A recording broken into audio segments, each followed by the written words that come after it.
friends. Happy Monday. Thank you so much for joining me on my Facebook page for a very special reading of one of my favorite stories. I say that a lot, but really, this is one of my favorite stories. It's just such a fun story to read. It's called Piggie Pie, and we're going to talk about that in just a minute. But for those of you who are just now joining me for the first time, my name is Deanna Jump, and I've taught kindergarten and first grade for over 20 years. So I love reading stories to kids, and I'm so happy that you joined me today. So really quickly, let me pull up my book so I can share it with you. I'm going to make me smaller so you can see my book larger. So as I said today, we're going to be reading the story of Piggie Pie by Margie Palatini, and it's illustrated by Howard Fine. Let me click over here to make sure. All right, so as always, if you've joined me before, first I tell you what your job is going to be, what we're going to be learning about today and focusing on. So we've done several comprehensions before. We've worked on retelling. We've worked on, what did we work on last week? Was it problem and solution? I'd have to go back and watch because I can't remember. But this week we're going to be working on inferring. So when readers infer, that means that they use the clues in the story to help them understand what's happening.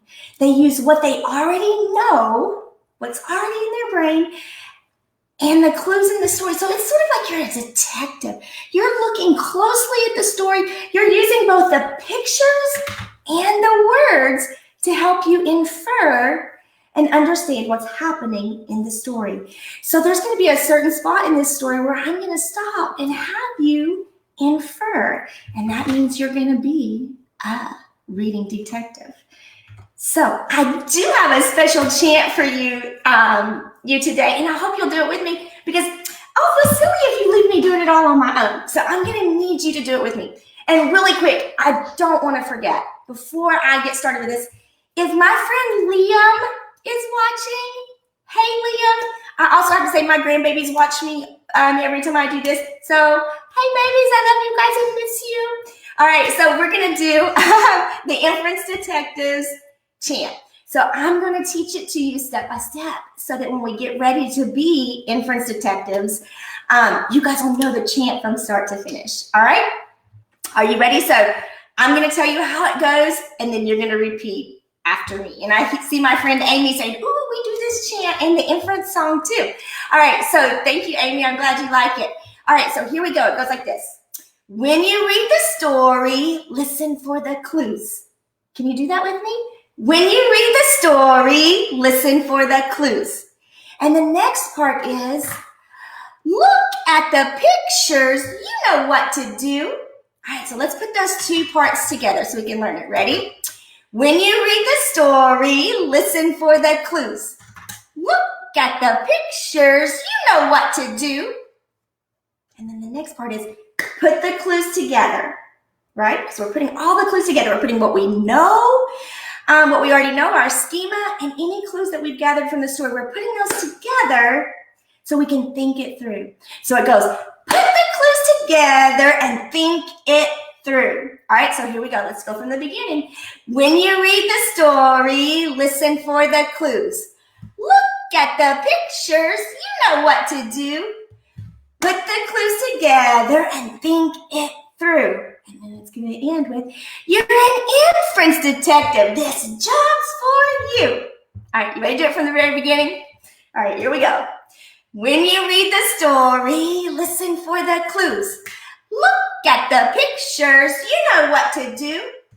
Put the clues together and think it through. You're an inference detective. This job's for you.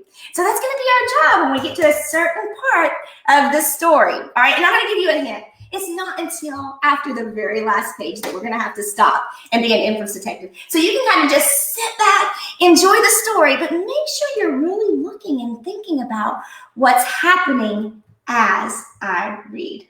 Okay? All right, so Piggie Pie by Margie Palatini, illustrated by Howard Fine. And this is a little different this week. Usually I can just read the words right from the screen, but I wanted you to really be able to see the pictures this time. So I'm having to use my copy of the book to read from because the words aren't going to be on the screen on some of the pages. All right, are you ready?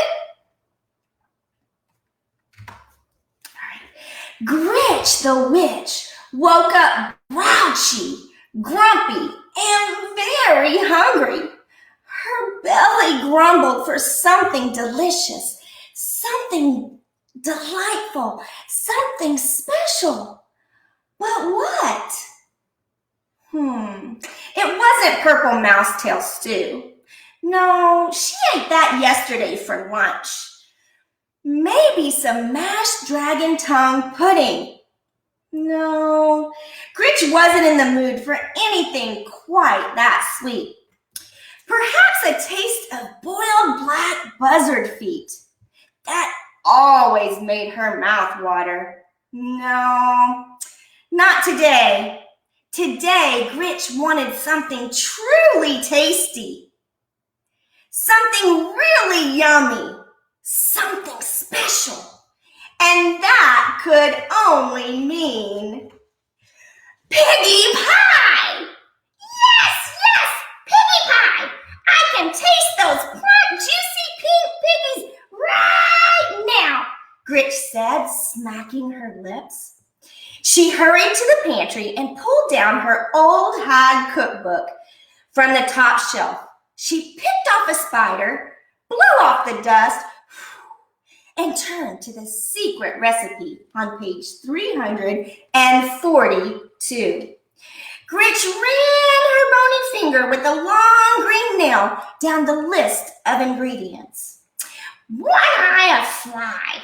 She checked the pantry shelves. No problem, said Gritch. 2 snakes of a rattlesnake's rattle. No problem, said Gritch. 3 belly hairs of a possum. No problem, said Gritch. 8 plump piggies.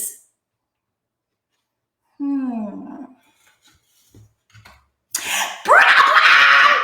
Screeched Gritch. I don't have any piggies! How can I make Piggie Pie without even one puny pink pig? Gritch pulled her hair. She stomped her feet. She paced the floor. She wanted Piggie Pie. She wanted Piggie Pie very much. She said, tapping the lucky wart on her chin. Now where would I find 8 plump pigs?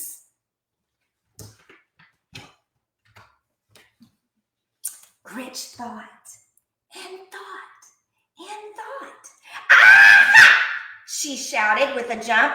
That's circus! Yes, that's circus! The circus? No. You don't find pigs at the circus! She thought harder. Aha! She shouted with a jump. The zoo! Yes, the zoo! The zoo? No, not the zoo. You don't find pigs in the zoo. She thought much harder. The farm! Yes, that's it, the farm! You find pigs on the farm. There was still just one teeny, tiny little problem. Where to find a farm? Where else? Gritch let her bony fingers do the walking and opened the yellow pages to F, where she found a very large ad. This was it! Where did she find? Old MacDonald's farm. And it says, call E-I-E-I-O, just over the river and through the woods. We have ducks, chickens, and pigs. Now, this would be our version of using Google today, right? We use Google. We don't use the yellow pages anymore, usually. All right, here we go. Gritch put her broomstick in gear and headed over the river and through the woods to old MacDonald's farm. I've got you in my sights now, you little porkers! She cackled as she circled overhead. And if you look, she's doing skywriting with her broom, and it says, surrender, piggies! Look at the pigs. What do you think they're thinking? Now let's look closely at these pages. Remember, I said you have to be an inference detective and you have to look at the clues. So we're going to look at what they're doing. Look at what those pigs are doing.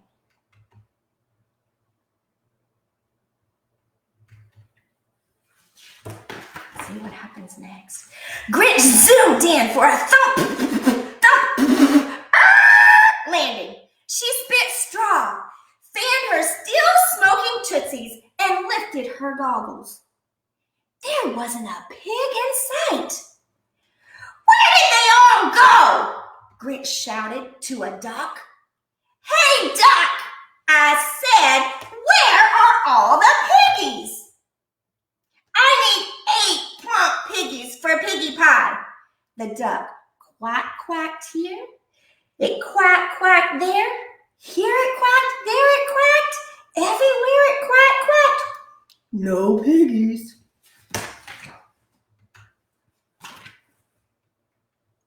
What do you mean, no piggies, you dizzy duck? Grinch screeched into his bill. I just saw a passel of pigs down here not a minute ago. Hand over those hogs, you little quacker. No piggies, quacked the duck. Grinch pulled her hair. She stomped her feet. She even threatened the duck with one of her most evil spells. The duck was not impressed. It wasn't even scared. It gave Grinch another quack and waddled away. So who needs a dumb duck? Grinch mumbled. Being careful where she stepped, Grinch wandered across the meadow. Yee-hoo! She shouted. Moo! You! Grinch said to the cow. Where are the piggies? I need 8 plump piggies for Piggie Pie. The cow moo-mooed here. It moo-mooed there. Here it moved, there it moved, everywhere it moo-mooed. No piggies.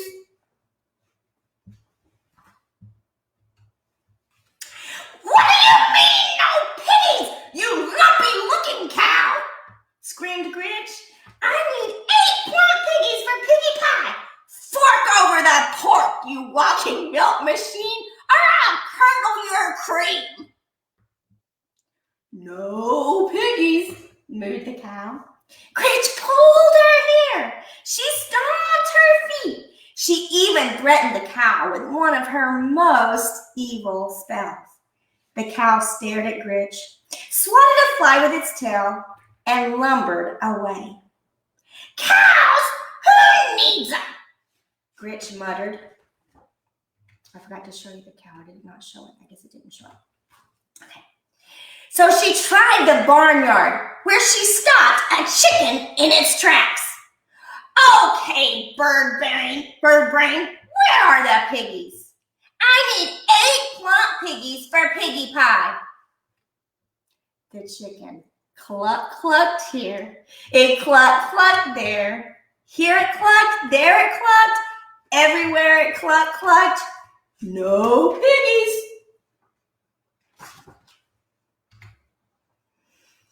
What do you mean, no piggies, you feathered drumstick? Grinch screeched. What's going on here? Where's the boss of this heap of hay? The chicken flapped a wing toward old MacDonald.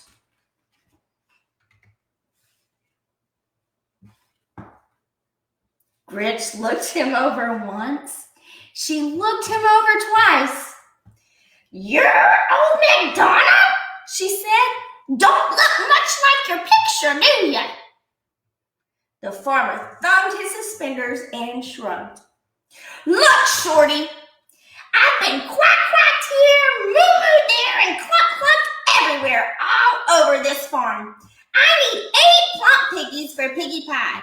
Where are the piggies? The farmer looked here, he looked there, here he looked, there he looked, everywhere he looked. No piggies. What do you mean, no piggies, you flea-bitten sea spreader? You must have piggies. Grinch pulled her hair. She stomped her feet. She even threatened him with one of her most evil spells. No piggies! Her stomach growled. It grumbled. But there were no piggies. There would be no Piggie Pie. Now, what was she going to eat? Psst. Psst. Psst. Excuse me, little lady. Wolf's the name. Let me give you some advice. Forget about those pigs. Forget about the pigs, said Grinch, eyeing the wolf. He nodded. They're too tricky. Trust me. I've been chasing those 3 little pigs for days. He huffed and puffed. I'm starving. Look at me. I'm nothing but skin and bones. Grinch pinched his arm. Well, not quite, she grinned. Mr. Wolf, I have the most wonderful idea. I was thinking, since you haven't eaten and I haven't eaten, why don't you come home with me for lunch? I'm a very good cook. That does sound tempting, the wolf said as he looked at Grinch and smacked his lips. Are you sure it wouldn't be any problem? Problem? Grinch grinned. No problem at all, she said as they walked off arm in arm. I always enjoy having a wolf for lunch. Look closely at the pictures.